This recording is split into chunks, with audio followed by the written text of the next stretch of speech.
Alors, si tu as décidé de faire un raid VTT en 2026, de te lancer un objectif, voilà, ambitieux pour cette nouvelle année, je t'invite à écouter cette vidéo jusqu'à la fin parce que je vais t'éviter de faire de terribles erreurs qui peuvent littéralement ruiner ton prochain raid VTT. Moi, c'est Florent, je suis un gros passionné de VTTiste et sur cette chaîne YouTube, je te parle essentiellement de préparation physique et d'alimentation, d'accord? Pour les VTTistes musculaires, bon, si tu fais du VTT AE, tu peux écouter mes vidéos, ça va aussi t'aider, évidemment. Donc, on va commencer par le vif du sujet. Première erreur que tu dois absolument éviter de faire, c'est de te lancer un objectif trop ambitieux. Je sais, c'est du bon sens, mais je vais te donner un exemple qui est très simple. Imaginons, en 2025, tu as participé à un raid VTT de 50 bornes et tu as fini, tu étais vraiment fatigué. Tu as fait le Roc d'Azur.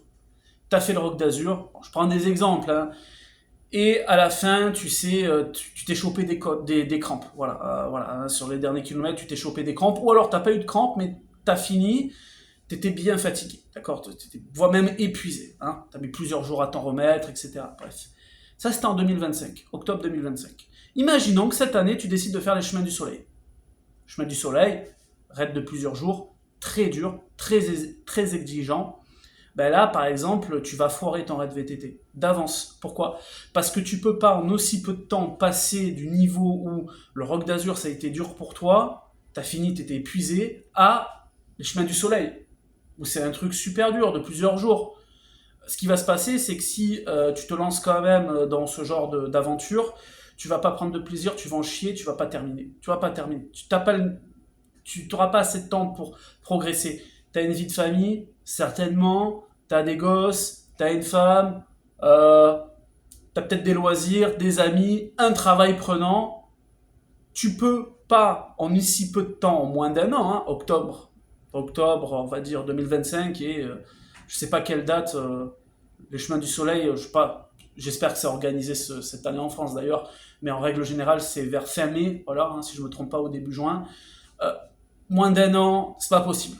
Pour quelqu'un qui a une vie de famille, qui a un boulot, qui a un travail, c'est pas possible. D'accord? Faut être réaliste, et c'est pour ça que je te donne cet exemple, pour bien te faire comprendre que oui, te lancer un objectif ambitieux, ça fait partie de l'esprit VTTiste, de compétition amateur, voilà, de VTTistes qui font des raids, etc. Oui, c'est bien de te challenger, mais il faut pas avoir trop gros parce que à partir du moment où tu n'as pas du tout le niveau physique pour participer à un raid VTT, ça devient un enfer. Tu prends plus de plaisir, tu vas t'épuiser dans les côtes, tu vas t'épuiser dans la partie physique, et après tu auras plus de jus pour les descentes et tu te mets en danger. Parce qu'à partir du moment où tu n'as plus la lucidité dans les descentes, bah, tu te casses la gueule. Voilà, et tu peux te blesser. Donc fais très attention, connais-toi bien, connais ton niveau. Il faut que tu saches aussi le temps que tu vas pouvoir te libérer pour t'entraîner, même si il existe des solutions pour optimiser son entraînement. Tu ne peux pas faire de miracle non plus, voilà. Donc j'ai pris cet exemple exprès pour bien te démontrer que faut faire attention. Ne te surestime pas, d'accord? Ne te surestime surtout pas. Donc choisis bien tes raids VTT selon ton niveau et ne vois pas trop gros. Ça, c'est la première erreur que tu dois absolument éviter de faire. Mais il y en a d'autres. La seconde erreur, c'est de sous-estimer ton alimentation un voire 2 jours avant le raid VTT et de manger un peu n'importe quoi en pensant que ça va avoir aucune conséquence. En fait, le problème, c'est que si tu manges, par exemple, je sais pas, ça dépend des gens, hein, ça dépend des personnes. Mais c'est déjà arrivé que y ait certaines personnes, certains vététistes amateurs qui, je sais pas, mangent peut-être un peu trop gras la veille ou pas assez gras, pas assez consistant. Bref, la veille du raid VTT, qu'en arrivant sur le raid VTT, soit grosse fringale, parce que pas assez mangé la veille, soit carrément maux de ventre, problème digestif, lourdeur, voilà, hein, qui fait que ça peut te pénaliser dans un raid VTT. Donc l'alimentation avant le raid VTT est importante. Et tu vas me dire, mais comment savoir soi? Comment savoir ce qui est bon à manger et pas bon selon moi? Ben, y a tes sorties VTT que tu vas faire le week-end. Peut-être que tu vas participer à des randos VTT, et ben tu testes. Tu vois, durant ta prochaine rando VTT, excuse-moi, je vois un peu. Tu vas tester différents plats, différentes alimentations, et tu vas voir comment ton corps va réagir. Si tu trouves que, je sais pas moi, les pâtes à la carbo, ben ça va pas du tout. Tu sais que la veille de ton raid, faut surtout pas manger ça. Si tu manges trop léger le soir et que le lendemain, pendant ta rando VTT, tu sens que t'es pas très bien, bah, il faut peut-être manger un peu plus consistant. Si tu manges le matin avant ta rando VTT et que tu vois que t'es pas bien, dans ce cas-là, bah, pourquoi pas commencer à jeun. Tu vois, commencer à jeun, je dis bien après, durant ta rando, tu t'alimentes. D'accord, tu fais pas de rando VTT à jeun, jamais, jamais, jamais. Ça, j'y reviendrai dans une autre vidéo, mais c'est une énorme connerie de faire une rando VTT à jeun. Mais je veux dire, avant de démarrer la rando, tu es à jeun et puis tu commences à t'alimenter quand tu commences à pédaler, voilà. Et tu vois comment ton corps réagit. En fait, l'alimentation optimale durant un raid VTT, enfin avant le raid VTT, est hyper importante. Et d'ailleurs, on va revenir à la troisième erreur, qui est toujours sur l'alimentation. C'est de ne pas du tout préparer et de ne pas du tout savoir ce qui va te donner beaucoup d'énergie pendant ton raid VTT au niveau de l'alimentation et ce qui va te plomber. Parce que tu sais, bon, les ravitaux, voilà, où il y a beaucoup de bouffe, où il y a du coca, où il y a des bananes, où il y a des cakes, où il y a des machins, où il y a du saucisson et tout ça. Bon, voilà, c'est l'esprit, hein, c'est l'esprit VTT. Par contre, il y a certains aliments, selon les gens, qui peuvent te pénaliser ou pas. Et ça, tu dois le tester durant les randos VTT, et même durant tes sorties VTT. Tu dois tester différents types d'alimentation. Si tu vois que les pâtes de fruits, ça te booste, ben, tu axes ton alimentation sur les pâtes de fruits. Si tu vois que le saucisson, finalement, ça t'évite d'avoir les crampes, je sais pas, bon, un peu de saucisson. Je suis pas diététicien, hein, mais bon, voilà, je te donne des conseils de base. Hein. Si tu vois que tel type d'alimentation, tu arrives à pas du tout le supporter, ben, durant ton raid VTT, pendant le saucisson, tu supportes pas ça. Tu vois, ben, tu touches pas au saucisson pendant ton raid VTT. Si par contre tu vois que ça peut t'aider, ok. Si tu vois que le fromage, un peu de fromage, ça te donne un coup de boost, eh ben, tu restes sur ça. Mais n'improvise pas ton alimentation en ravito et pendant ton raid VTT. C'est ça que je veux dire. N'improvise pas ça parce que soit ça va réellement te pénaliser et flinguer ton raid VTT, soit ça va te donner une longueur d'avance. D'accord? Donc tout se prépare. En fait, le raid VTT, pour que tu sois dans les meilleures conditions, en tant qu'amateur, on parle pas de pro, mais amateur, mais c'est quand même quelque chose, un raid VTT. C'est quand même une preuve importante. Il faut de la préparation. Il ne faut pas que tu improvises un raid VTT. On l'a vu sur le choix de ton raid VTT, ça commence à partir du choix de ton objectif. Tout part de là. Et puis après, tu vas avoir l'alimentation. Notamment l'alimentation, peut-être, voilà, j'ai parlé du soir, mais ça peut être 2 jours avant, 3 jours avant. L'idée, c'est d'expérimenter, encore une fois. D'expérimenter et de voir, au fur et à mesure du temps, ce que ton corps tolère, ce que ton corps ne tolère pas. Et je ne vais pas te conseiller des aliments précis, tout simplement parce qu'on est tous différents. Un aliment, moi je vais le manger, ça va me donner de l'énergie, mais toi ça va te donner la chiasse. Tu vois, donc voilà, donc c'est pour ça. Mais en règle générale, ne sous-estime pas l'alimentation. Donc ça, c'est la troisième erreur. Quatrième erreur, négliger la prépa physique et juste te dire je vais rouler, et comme ça je vais faire beaucoup de sorties, je vais faire des sorties la nuit, je vais rouler un maximum, je fais un maximum de bornes, un maximum de sorties, et je vais avoir la caisse pour le raid VTT. Alors, c'est bien de beaucoup rouler, je dis pas qu'il faut pas beaucoup rouler, mais le problème c'est que, en ayant cette optique d'entraînement, d'accord, de prépa physique, tu ne vas pas optimiser tes qualités. Et en VTT, il n'y a pas que l'endurance. Oui, c'est un sport d'endurance. Pourquoi? Parce que les efforts sont longs et prolongés. D'accord? C'est-à-dire que malgré les descentes, tu vas, pendant peut-être, ça dépend le temps du raid, devoir gérer ton effort. Et quelque part, c'est un sport à dominante d'endurance. Mais tu vas avoir besoin de force. De toute façon, la force, c'est l'endurance. Je te réfère à ma vidéo que j'ai fait sur comment améliorer la force, mais ça, j'y reviendrai. Mais la force, c'est l'endurance. Pourquoi? Parce que plus tu as la force d'avoir des braquets importants, plus tu vas t'économiser au niveau cardiaque. Si tu ne fais pas monter le cœur dans les tours. D'accord? Hein, si par exemple tu montes une côte plus en force qu'en moulinant, tu vois, voilà, voilà, ta cadence de pédalage va être plus lente et que tu vas pas forcément aller hyper vite, d'accord? Ben, ton rythme cardiaque, normalement, il baisse un peu. Par contre, si tu mets du gros braquet et que tu bourrines, ben là, ça s'appelle la puissance. Vitesse plus force égale puissance.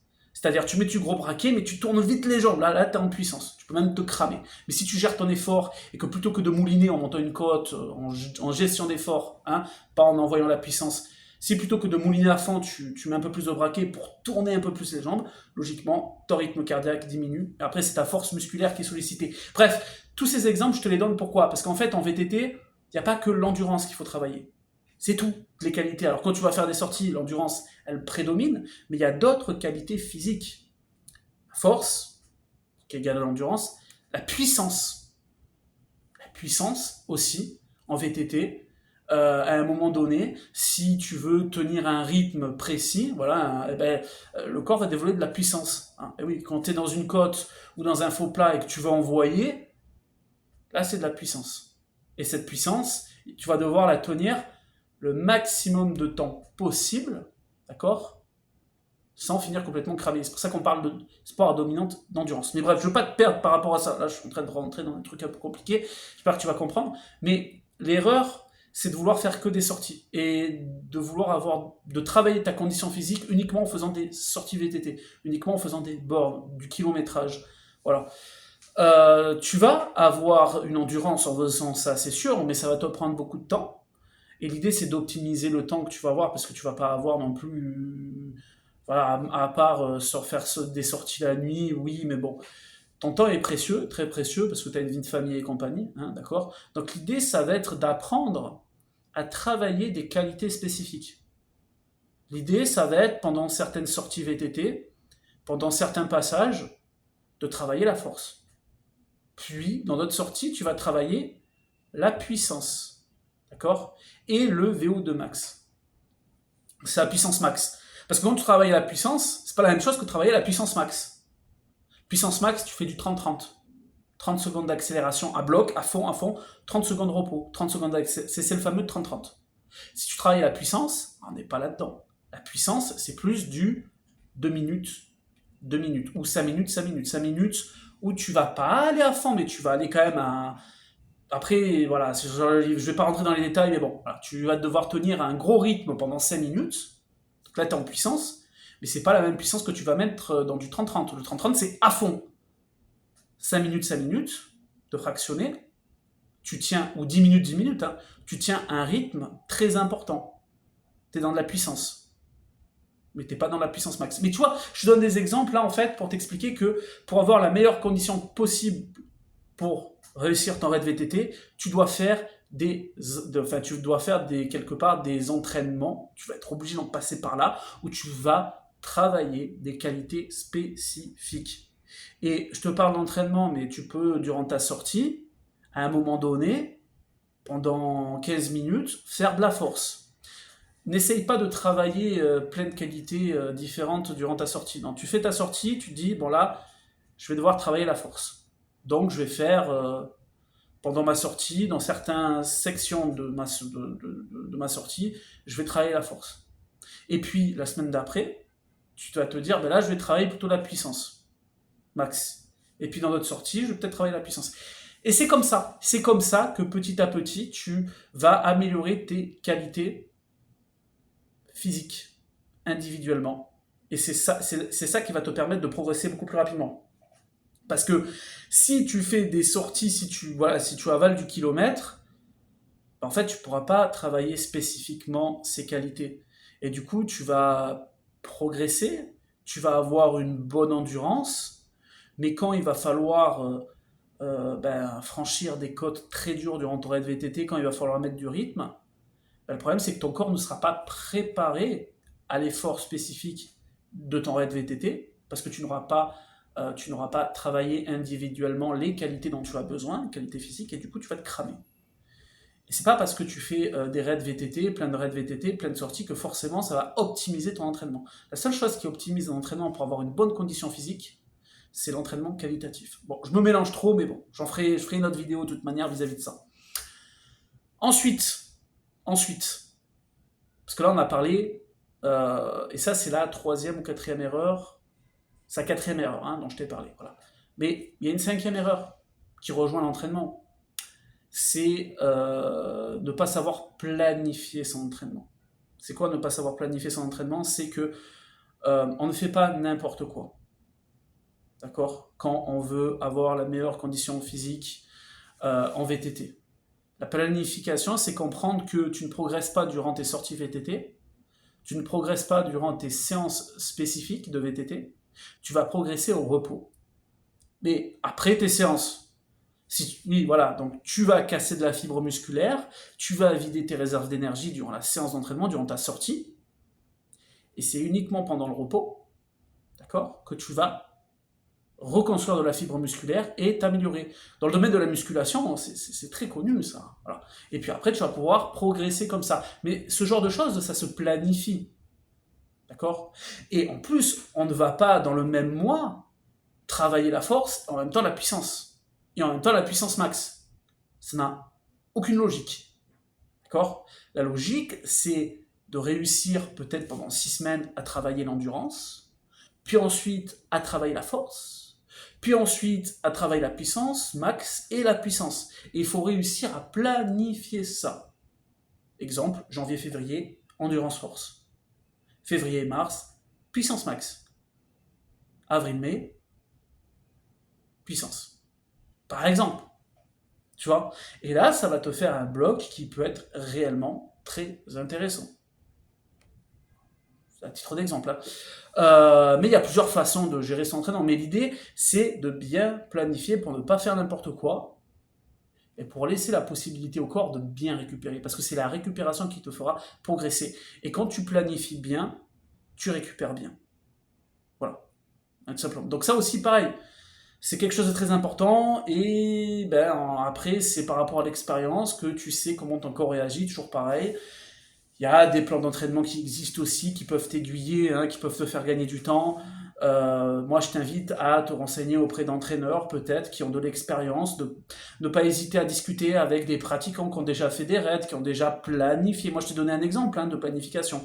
Mais apprends à planifier, parce que si tu planifies pas et que tu sais pas comment ton corps va devoir bien récupérer, que tu fais un peu n'importe quoi, toujours pareil, tu n'auras pas une bonne condition physique.